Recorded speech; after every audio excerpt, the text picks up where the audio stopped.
Welcome to our Factopedia classes. तो और भी पहले वीडियोस जो बने थे वो कंपोनेंट्स ऑफ फूड टॉपिक से रिलेटेड थे। उसमें हमने बहुत सारे minerals, vitamins, carbohydrate, fat, protein, ये सब चीज़ों के बारे में पढ़ा था। एक जो होता है वो इन सारे चीज़ों से, जो न्यूट्रिशन पार्ट है, इनसे अलग होता है लेकिन बहुत इंपॉर्टेंट होता है हमारे बॉडी के लिए, और वो है पानी। ठीक है, तो आज हमारा जो टॉपिक स्टार्ट होगा ये है वाटर। आज हम इसी के बारे में चर्चा करेंगे। देखिए, आप अगर खाने की बात करें तो खाने को तो मतलब बिना खाए, मम्मी लोग फास्टिंग भी करती हैं, तो बिना खाए आप कुछ दिन तक रह सकते हो, कुछ सप्ताह तक रह सकते हो, लेकिन बिना पानी के आप थोड़ा भी सरवाइव नहीं कर पाओगे। आपको जो है ना प्रॉब्लम होना शुरू हो जाएगा कुछ ही दिन, मतलब अगर सरवाइव भी करना होगा तो 1 से 2 दिन, नहीं अदरवाइज तुरंत जो है विदाउट वाटर आप डेथ ही कर जाओगे। क्योंकि क्या होता है कि हमारा जो बॉडी है ना, ये 60 to 70%, हमारे बॉडी का 60 to 70% पार्ट, अगर आपका वेट जितना है उसका निकाल लीजिएगा, परसेंटेज निकालने तो आता ही होगा आपको। तो ये क्या होता है, ये हमारा पानी से बना हुआ होता है, और पानी अगर नहीं रहेगा तो जितना भी आप न्यूट्रिशन फूड वगैरह कुछ भी खाया है, ये ट्रांसपोर्टिंग सिस्टम आपका डैमेज हो जाएगा, कोई भी सब्सटेंस आपके बॉडी का ट्रांसपोर्ट ही नहीं होगा। ठीक है, और पानी हमको मिलता कहाँ से है? तो पानी, एक तो आप पानी पिए, उससे मिला, और जो साग सब्जी, जो वेजिटेबल्स, फ्रूट्स जितने भी हम लोग खाते हैं उनसे भी हम लोग को पानी मिलता है। पानी नहीं रहेगा बाबू आपके बॉडी में, देखिए पानी कोई अलग चीज़ नहीं है लेकिन इम्पॉर्टेंट है। पानी नहीं रहेगा तो आपका बॉडी का जितना भी, आजकल तो जान रहे हो कि जो भी हम वेजिटेबल्स खाते हैं, फ्रूट्स खाते हैं, क्या हो गया, उसमें टॉक्सिक प्रोडक्ट रह रहा है, उसको केमिकली प्रोसेस्ड करके बनाया जा रहा है, उसमें फर्टिलाइजर का यूज करते हैं हम लोग। पहले क्या होता था, वो ऑर्गेनिक रहता था, फिर आजकल हम लोग ऑर्गेनिक की तरफ मूव कर रहे हैं, लेकिन फिर भी अभी ऑर्गेनिक की तरफ पूरा मूवमेंट नहीं हुआ है। ठीक है, तो उसमें क्या होता है, हमारे बॉडी में हम खाएं, वो गया, तो उसको रिमूव कौन करेगा? हमारे बॉडी का जो भी वेस्ट है, अगर ये वाटर नहीं रहेगा ना तो हमारे बॉडी का टॉक्सिक प्रोडक्ट जो होता है, वो टॉक्सिन्स जो होते हैं वो रिमूव नहीं होंगे। तो इसका काम ये भी है कि रिमूव वेस्ट और टॉक्सिन्स, इसको रिमूव करता है। अब कैसे करता है? अगर इस कैसे करने की बात आई तो 2 तरीके से आपको करता है। वो आइदर आपकी बॉडी से स्वेट को निकाल देगा, आइदर वो यूरिन को निकाल देगा। ठीक है, अब कितना पानी पीना चाहिए? अब दिन भर क्या पानी ही पीते रहेंगे? तो ऐसा भी नहीं है, आपको रेगुलर जो है 8 to 10 ग्लास आप एक बना लीजिए कि हमको इतना पानी पीना है। नहीं पानी पियोगे तो भी नुकसान है, ज़्यादा पियोगे तो भी नुकसान है, बल्कि हो जाओगे, लेकिन पीना है। 8 से 10 ग्लास पानी हम लोगों को रेगुलर पी लेना है। ठीक है, अब अगर इसकी टेस्टिंग के बारे में बात करें कि हम बताए कि वेजिटेबल और फ्रूट में पानी होता है, तो कैसे टेस्ट करेंगे कि उसके अंदर पानी है कि नहीं है? तो एक काम कीजिएगा, जैसे आलू, आलू का तो चिप्स आप लोग खाते ही होंगे, मम्मी काटती भी होगी घर पे। क्या कीजिएगा, आलू का स्लाइसेस कर लीजिएगा, या आपके यहाँ जो धनिया पत्ता वगैरह होगा, एक कटोरी में लीजिएगा, उसको धूप में थोड़े दिन के लिए सुखा दीजिएगा। पहले वजन कर लीजिए। ठीक है, पहले एक काम कीजिए, आलू का जो चिप्स काट के मम्मी रखी है अभी, तुरंत सूखा नहीं हो तो उसका वेट कर लीजिए, और जो धनिया पत्ता अभी आप लिए हो कटोरी में, उसका वजन कर लीजिए। 2 चीज़ का हम बता रहे हैं, उसको वेट कर लीजिए। फिर उसके बाद कुछ दिन के लिए धूप में उसको छोड़ दीजिए, उसका पानी पूरा एब्जॉर्ब हो जाएगा, वो एकदम ड्राई हो जाएगा। फिर उसका वेट कीजिए कि अब कितना इसका वजन हुआ। जब दोनों वजन को देखिएगा ना तो दोनों में डिफरेंस आएगा, जो पहले था उसका वजन अधिक रहेगा, और अब जो होगा सूखने के बाद उसका वजन कम हो जाएगा। तो वो वजन कम क्यों हुआ? वो वजन इसलिए कम हुआ कि उसके अंदर जो वाटर था वो रिमूव हो गया, वो जो है एब्जॉर्ब हो गया बाय द सन। ठीक है, तो पानी, अभी हम लोग वाटर के इम्पोर्टेंस के बारे में ही बात कर रहे थे। तो एक और काम करता है कि ये हमारे बॉडी के टेम्परेचर को मेंटेन करता है। अगर हम इसकी इम्पोर्टेंस के बारे में बात करें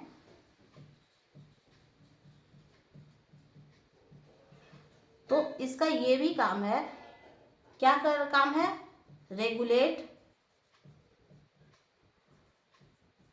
बॉडी टेम्परेचर। ठीक है, आप एक दिन पानी नहीं पियो, देखोगे ना कि आपका जो बॉडी का टेम्परेचर है नॉर्मल से थोड़ा अधिक लगेगा, कि बुखार जैसा हो गया है। तो हमारा बॉडी जो है नॉर्मल कितना होता है, ये आप कमेंट सेक्शन में बताइएगा कि कितना हमारे बॉडी का टेम्परेचर नॉर्मल वे में होता है। ठीक, तो बॉडी के टेम्परेचर को रेगुलेट करना, फिर हमारा जो भी खाना खाए हैं उसके न्यूट्रिएंट्स को एब्जॉर्ब करके क्या करना, हमारे ऑर्गन को देना। तो ये कैसे एब्जॉर्ब होगा, अगर पानी नहीं रहेगा तो थोड़ी ना एब्जॉर्ब होगा। तो ये क्या काम करता है, हेल्प्स टू एब्जॉर्ब न्यूट्रिएंट्स। कहाँ से भाई, तो हमारे खाने से, जो भी हम खाना खाए हैं उससे न्यूट्रिएंट्स को एब्जॉर्ब करके हमारे बॉडी को दे देता है। फिर देता कैसे है, तो ट्रांसपोर्टिंग का भी तो काम यही कर रहा है। अभी क्या बताया कि वेस्ट को भी ट्रांसपोर्ट यही कर रहा है, लेके जा रहा है। हर जगह गंदगी रहती है हमारे शरीर में, तो न्यूट्रिशन को भी यही ट्रांसपोर्ट करता है। तो ट्रांसपोर्टिंग का भी काम कौन कर रहा है, वाटर। तो पानी आप नहीं कम पीजिएगा तो न्यूट्रिएंट्स कितना भी खा लीजिए आपके बॉडी में ट्रांसपोर्ट ही नहीं होगा, कोई फायदा नहीं। फिर टॉक्सिन वाला तो बता ही दिए कि जो भी टॉक्सिन प्रोडक्ट है तो ये क्या करता है, हमारे एक्सक्रीशन में भी ये हेल्प करता है। पॉटी वगैरह करते हैं, सुसु करते हैं, तो ये क्यों करते हैं, इसी की वजह से जो वेस्ट प्रोडक्ट है हमारे बॉडी का उसको निकालता है। अब ये वेस्ट प्रोडक्ट में पानी भी निकलता है। कैसे, पानी दो तरीके से निकलता है। एक तो आपको अभी गर्मी का मौसम आएगा तो क्या होता है, पसीना, तो स्वेट इसके थ्रू निकल जाता है। और दूसरा यूरिन डिस्चार्ज। क्लियर है, तो पानी बहुत जरूरी है। अब पानी की कमी से, ये तो इम्पोर्टेंस की बात हो गई कि पानी में क्या क्या फायदा होगा, क्या नुकसान होगा। अब इसके पानी की कमी से क्या होगा इसके बारे में भी बात कर लेते हैं कि पानी के अगर कम हो गया तब क्या करेंगे, वो भी तो जरूरी है।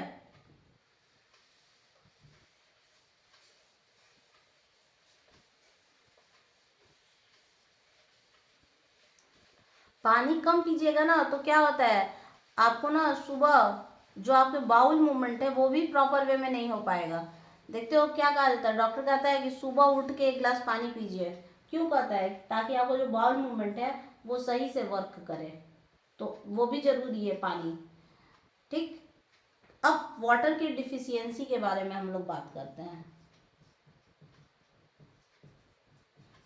कि पानी की कमी से क्या होगा। होगा कुछ नहीं, आपको डिहाइड्रेशन हो जाएगा। सबसे पहला चीज क्या हो रहा है हमको, डिहाइड्रेशन।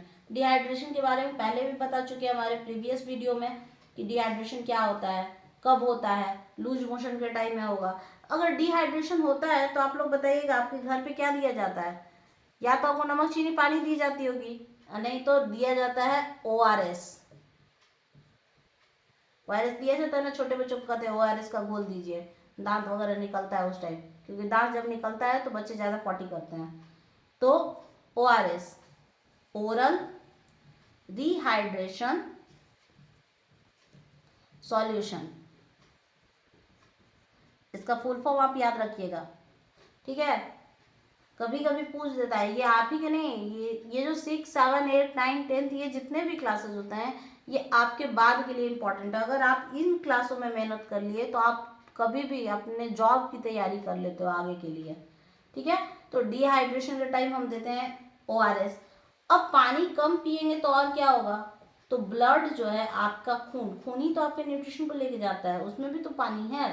तो ब्लड जो होता है वो कैसा हो जाएगा, थिकर, गाढ़ा हो गया खून, तो न्यूट्रिशन पूरे बॉडी में जाएगा। एक तरफ आप थोड़ा सा पानी को जो है अपने फर्श पे देखिए, एक तरफ तेल थोड़ा सा गिरा दीजिए, पानी गिरा दीजिए।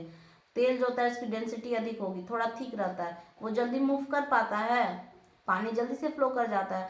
तो अगर आपके ब्लड में भी पानी की कमी हो गई तो आपका खून गाढ़ा हो जाएगा, तो जल्दी से आपका ब्लड ट्रांसपोर्ट नहीं करेगा, न्यूट्रिशन को पूरे बॉडी में नहीं लेके जाएगा। तो पानी बहुत ज़रूरी है। और क्या करता है, अगर पानी की कमी होगी ना तो आपको अजीब सा दर्द होने लगेगा। कहते हैं ना, पैर दर्द कर रहा है, इधर दर्द कर रहा है, उधर दर्द कर रहा है, क्रैम्पिंग्स होने लगता है कि सीध घूम रहा है। तो ये जितना भी चीज़ है तो ये क्या करता है, सीवियर पेन, ये पेन क्रिएट करता है। और क्रैम्प्स किस में, मसल्स में। आप कभी एक दिन पानी कम पी के देखो, आपके घुटने में तो नहीं कह सकते, पैर में एक अजीब सा दर्द होता है, लगता है कि कितना भी कोई दबा दे और आराम नहीं मिल रहा है। वो क्यों होता है? पानी की कमी की वजह से। आप पानी प्रॉपर वे में लेना शुरू कर दो, देखो वो क्रैम्पिंग नहीं होगा आपको। फिर एक होता है, अभी गर्मी का मौसम आ रहा है तो इसके बारे में बात कर ले, सनस्ट्रोक। धूप की वजह से चक्कर खा के बहुत बच्चे स्कूल में गिरते हैं, असेंबली के टाइम में तो और ज़्यादा। दिन भर जो है पानी नहीं पिएगा सब और सनस्ट्रोक लेके आएगा सब, लू लग जाता है, धूप लग जाता है। तो ये क्या है? ये पानी की कमी से। अगर आपकी बॉडी में ना 8 से 10 ग्लास पानी आप रोज पी रहे हो तो कभी ये सनस्ट्रोक की समस्या नहीं होगी। अब गर्मी ज़्यादा बढ़ेगा तो पानी की क्वांटिटी भी बढ़ानी पड़ेगी, ये थोड़ी ना है कि काउंट करके हम पिएंगे। अगर आप ज़्यादा बोल रहे हो, ज़्यादा आपका फिजिकल एक्टिविटी है तो आप पानी को बढ़ा सकते हैं। फिजिकल एक्टिविटी कम है तो थोड़ा सा पानी 8 से 10 ग्लास ही पिएंगे, ठीक है। तो बच्चे आप लोग को आज से ना पानी जो है, आप सोच लीजिए कितना इंपॉर्टेंट है। पानी नहीं पीजिएगा तो क्या क्या बीमारी आपको हो सकती है। तो ये तो पानी आप लोगों को क्लियर हो गया। अब बात करते हैं रफ एज, जिसके बारे में कभी जो है चर्चा ही नहीं होता है। वो बॉडी का एक तो मतलब इम्पॉर्टेंट पार्ट है, आपके बैलेंस डाइट का इम्पॉर्टेंट पार्ट है, लेकिन रफ एज के बारे में आप लोग जानते नहीं हो। खाने को तो खाते होंगे लोग, बहुत सारे लोग खाते होंगे, चूड़ा भूंजा ये सब चीज़ खाते होंगे लोग। खास करके ये एजेड पर्सन तो ज़्यादा रफेज का यूज़ करता है लोग, ठीक है। करना आप लोग को भी चाहिए रफेज, ठीक।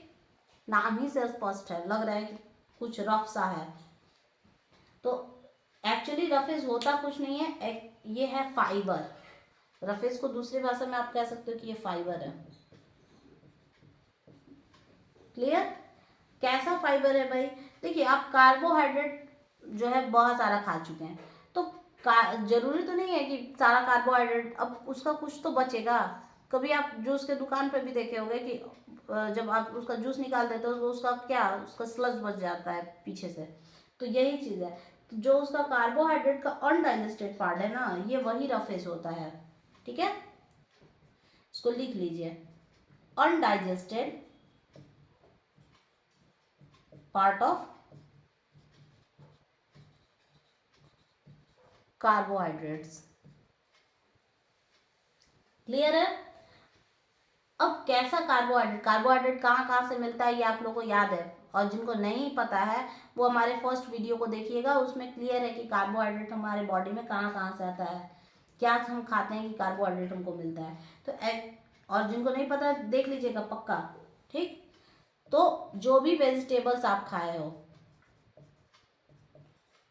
फ्रूट्स खाए हो, और क्या खाते हैं, होल ग्रेन्स खाते हैं। होल ग्रेन्स के बारे में भी हम बात किए कि चूड़ा चना ये सब जो खाते हैं, तो ये क्या हुआ, जो अनडाइजेस्टेड है वो क्या हो गया, यही हो गया रफेज, निकलेगा ना।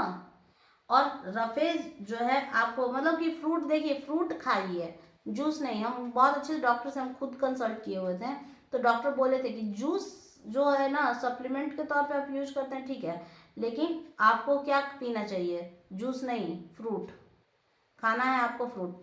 एक्चुअली क्या होता है कि जब आप फ्रूट को चबा चबा के खाए तो उसका जो उसको क्या कर सकते हो, जो अनडाइजेस्टेड पार्ट है, मतलब कि जिसमें रस नहीं होता, जो उसका फाइब्रस पार्ट है, ये हमारा रफेज के तौर पे वर्क करता है हमारे बॉडी में। गया ना, जो सब्जी वगैरह खाते हैं उसका जो छिलका होता है, अभी नहीं कि मटर का छिलका खाना शुरू कर दीजिए, लेकिन उसके अंदर भी जो होता है ना वो कवर होता है ऊपर से, तो वो क्या वर्क करता है, वो वर्क करता है हमारे फाइबर का, हमारा जो पेट है ना उसको क्लीन रखेगा, ठीक है। जितने भी प्लांट प्रोडक्ट होते हैं, इसको उस जितने भी प्लांट प्रोडक्ट्स, अगर हम प्लांट प्रोडक्ट्स के बारे में बात कर रहे हैं तो सारे प्लांट प्रोडक्ट्स के अंदर जो होता है रफेज होता है। अब ये रफेज किस फॉर्म में होता है, तो ये फॉर्म होता है उसका सेलुलोज के फॉर्म में, ठीक है। ये सेलुलोज के फॉर्म में हर प्लांट के अंदर रहता है, जो भी प्लांट प्रोडक्ट, और इसीलिए हम कहे भी कि प्लांट प्रोडक्ट भी खाना है। और ये सेलुलोज क्या करता है, ये सेलुलोज क्या होगा, जब आप खाना खाए हो तो ये स्वेल्स कर जाएगा, फूल जाएगा। कहाँ फूलेगा, तो आपके इंटेस्टाइन में, आंतों में ये फूल जाएगा। अब ये फूल गया। देखो, कभी बेसिन वगैरह आपके घर में होगा तो देखते हो क्या करते हैं हम लोग, उसके पाइप को जो है ऐसे एक मिलता है ब्रश, उससे क्लीन करते हैं। या आपके जो बॉटल पानी पीते हो उसको भी टाइम टू टाइम जो है उसको ब्रश से क्लीन करते हो। नहीं क्लीन करोगे तो क्या होगा, उसके अंदर जम जाएगा। तो हमारे अंदर भी क्या होता है, बहुत सारा पाइप है, फूड पाइप है, विंड पाइप है, तो ये सब जितने भी पाइप्स हैं, ये इंटेस्टाइन भी जस्ट लाइक अ पाइप स्ट्रक्चर होता है। तो आप इसके अंदर ब्रश तो डाल के क्लीन नहीं कर सकते हो, तो ब्रश की जगह कुछ तो डालना पड़ेगा। तो जो कुछ तो डालना वाला चीज़ है ना, यही है सेलुलोज। आप नहीं खाइएगा तो उसको अंदर से वो क्लीन कैसे करेगा, जितना भी हम खाते गए हैं फैट कार्बोहाइड्रेट सब उस पर जम गया है, उसका जो एक लेयरिंग बन गया है उसके ऊपर, उस लेयर को हटाना तो है, क्लीन करना है ना। तो आप जब इसको खाते हैं तो ये फूल जाता है, सेलुलोज जो है फूल गया इंटेस्टाइन के अंदर। और क्या होगा भाई, ये जब पानी जाएगा, खास करके पानी, हम क्या बोले जब वाटर पढ़ा रहे थे उसी समय हम बोले कि पानी जब जाता है, पानी का काम क्या होता है कि आपके बॉडी के टॉक्सिन प्रोडक्ट को निकालना। तो जो टॉक्सिक प्रोडक्ट है ये हमेशा जो है पानी की वजह से निकलता है। तो ये सेलुलोज गया, पानी मिला, फूल गया, फूल के क्या हो गया, आपके पॉटी के फॉर्म में आ गया। ठीक है, ये क्या बना दिया सेलुलोज, ये कैसा हो गया, फेसेस, इसको स्टूल भी कहा जाता है। तो बल्क ऑफ फेसेस जो है वो आपका निकल गया। कैसे, अगर आप पानी कम पियोगे, रफेज नहीं खाओगे, तो ये जो फेसेस है ना आपको सुबह करने में बहुत दिक्कत होगा। ठीक है, ये आपका जो रेक्टम के थ्रू निकलता है ना, तो ये रेक्टम के लिए हार्मफुल हो जाएगा। अगर आप पानी प्रॉपर वे में नहीं ले रहे हो, रफेज नहीं खा रहे हो, तो आपका रेक्टम जो है ना, कहते हैं लोग ना कि पाइल्स का प्रॉब्लम है, जिसको बवासीर वगैरह कहा जाता है हिंदी में। तो ये क्यों होता है, ये रफेज प्रॉपर नहीं खाने की वजह से ये होता है, और पानी प्रॉपर नहीं पीने की वजह से। तो आज से ये जो वीडियो देखे ना, तो आप लोग पहले ही से अपना सोच लीजिए कि हमको पानी प्रॉपर पीना है और रफेज भी खाना है, ताकि हम जितना भी खाना खाए हैं उसका न्यूट्रिशन भी पूरा मिले और हमारा अच्छे से रिमूव भी हो जाए। ठीक है, क्लियर है। अब रफेज का इम्पोर्टेंस भी जान लें कि क्या इसका फायदा है, क्या घाटा है। अभी तक तो फायदा हम जो है बताते भी चले गए हैं, बहुत सारा फायदा बता दिए हैं कि फेसेस को रिमूव करना अगर आप मतलब मेनली इसका क्या काम है कि आपको क्लीन करना।